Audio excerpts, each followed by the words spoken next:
گندی زبان میں بات کرنا۔ رسول صلی اللہ علیہ وسلم نے فرمایا، عائشہ رضی اللہ تعالیٰ عنہ، کیا تم نے کبھی مجھے بری یا گندی زبان میں بات کرتے سنا؟ یاد رکھو قیامت کے دن وہ لوگ اللہ کی نظر میں سب سے برے ہوں گے جنہیں لوگ علیحدہ کر دیں، ان سے کنارہ کشی کر لیں تاکہ ان کی فحش زبان یا گناہ سے اپنے آپ کو محفوظ رکھ سکیں۔ زیادہ تر تعلقات اور رشتے یہاں کچرا جمع ہو جانے کی وجہ سے بگڑتے ہیں۔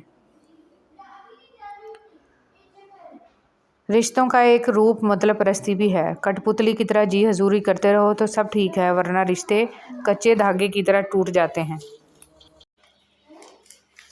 اللہ تعالیٰ کی چاہت ہوگا وہی جو تم چاہتے ہو، جیسا تم مانگ رہے ہو اللہ ویسا ہی عطا کرے گا، لیکن تب جب اللہ چاہے گا۔ اب بس تم اللہ کی چاہت کا انتظار کرو، وہ تمہیں کبھی خالی ہاتھ نہیں لوٹائے گا۔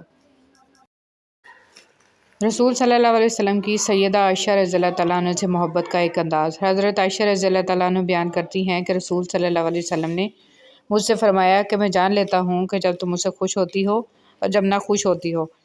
میں نے عرض کیا کہ آپ کیسے جان لیتے ہیں؟ تو آپ صلی اللہ علیہ وسلم نے فرمایا، جب تو خوش ہوتی ہے تو کہتی ہے کہ نہیں محمد صلی اللہ علیہ وسلم کے رب کی قسم، اور جب ناراض ہوتی ہے تو کہتی ہے کہ نہیں قسم ہے ابراہیم علیہ السلام کے رب کی۔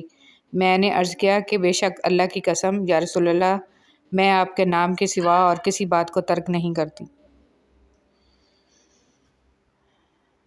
کبھی کبھی خاموش رہنے کو بہت جی چاہتا ہے، مگر اس ڈر سے خاموش رہا نہیں جاتا کہ ہمارے اپنے یہ نہ سوچ لیں کہ ہم ان سے دور بھاگنا چاہتے ہیں یا پھر خفا ہیں۔ انسان بھی بڑا ہی بے اصولہ ہے کہ گرمیوں کے موسم میں سردیوں کے موسم کی آرزو کرتا ہے، جب سردی کا موسم آتا ہے تو اس کو بھی ناپسند کرنے لگتا ہے۔ مولانا رومی۔ حضرت علی رضی اللہ تعالیٰ عنہ نے فرمایا، جو دل دوسروں کی تکلیف دیکھ کر بے چین ہو جائے تو جان لو کہ اس دل میں اللہ رہتا ہے۔ بڑے بڑوں کی بڑی بڑی خدمت کرنے کی بجائے چھوٹے لوگوں کی چھوٹی چھوٹی ضروریات پوری کر دیا کریں، ان کی زبان سے نکلی ہوئی دعا آپ کی تقدیر بدل سکتی ہے۔ قرآن اللہ تعالیٰ کی کتاب ہے جسے اللہ کے آخری نبی حضرت محمد صلی اللہ علیہ وسلم پر نازل کیا گیا، اور جس میں اس کائنات کے پہلے سیکنڈ سے لے کر اس کائنات کے آخری سیکنڈ تک کے تمام معلومات موجود ہیں۔ قرآن میں ایسی معلومات بھی موجود ہیں جو ایک انسانی دماغ میں آسانی سے فٹ نہیں ہو سکتی اور جس کے لیے کافی تحقیق کی ضرورت پڑتی ہے۔ اپنے آس پاس رب کی نعمتیں تلاش کیجیے، اعتراف کیجیے، شکر کیجیے، کیونکہ شیطان ایک کمی کو بار بار دکھاتا ہے اور ہم ہزارہا نعمتیں بھول جاتے ہیں، حالانکہ وہ کمی بھی ہم پر احسان ہی ہوتا ہے۔ الحمدللہ رب العالمین۔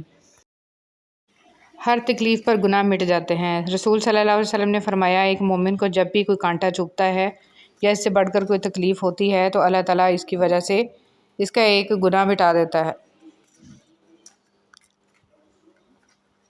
کتنی حیرت والی بات ہے کہ قرآن میں ایک بھی نا امیدی کی کہانی نہیں ہے۔ حضرت یعقوب علیہ السلام سالوں رو رو کر بینائی کھو بیٹھے، لیکن آخر کار ان کو اپنے بیٹے کے ساتھ ساتھ بینائی بھی مل گئی۔ حضرت زکریا علیہ السلام کو بڑھاپے میں اولاد ہوئی۔ حضرت ایوب علیہ السلام بیماری کی وجہ سے سخت اذیت سے گزرے، لیکن آخر کار اللہ پاک نے انہیں شفا دی۔ حضرت یونس علیہ السلام کو مچھلی کے پیٹ میں زندہ رکھا۔ اصحاب کہف کو غار میں کئی سو سالوں تک سلامت رکھا۔ فہرست لمبی ہے۔ سجدہ سہو۔ جب نماز میں غلطی ہوتی ہے تو اللہ کریم نے سجدہ سہو کرنے کو کہا ہے۔ غور تو کریں نماز میں یہ طریقہ کار ہمیں کیا سکھا رہا ہے۔ جب بھی غلط ہو تو قبول کرو اور سجدے میں چلے جاؤ، وہ مٹا دے گا تمہارے گناہ اور ان کو احسانات میں بدل دے گا انشاءاللہ۔ خود کو خود ہی خوش رکھنے کی کوشش کیا کریں، ایروں غیروں کے سہارے پر رہیں گے تو وہ آپ کے پاس بچی کھچی خوشیاں بھی نہیں چھوڑیں گے۔ رسول صلی اللہ علیہ وسلم نے ارشاد فرمایا، جو مسلمان اپنے مسلمان بھائی کی غیبت کرنے سے باز رہے، اللہ اس کو دوزخ کی آگ سے ضرور بچائے گا۔ حضرت امام باقر رحمۃ اللہ علیہ نے فرمایا، کوئی شخص گناہ سے اس وقت تک محفوظ نہیں رہ سکتا جب تک اپنی زبان پر قابو نہ رکھے۔ لوگ ڈھونڈتے رہ گئے کامیابی کو، مؤذن کہتا رہا حی علی الفلاح۔ کمال کی بات ہے نا، اللہ ایک ہے مگر وہ ہر ایک کا ہے۔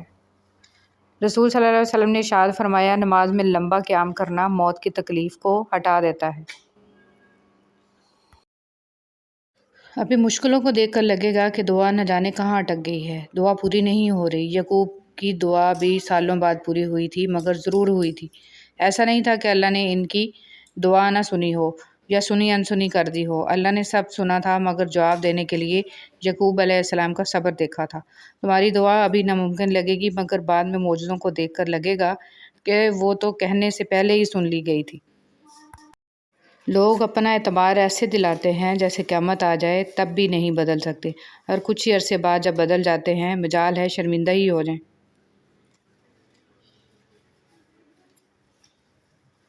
دوستی کے لیے خوبصورت چہرے ڈھونڈنے کی ضرورت نہیں ہے، کیونکہ اکثر خوبصورت چہرے والے دل کے کالے ہوتے ہیں۔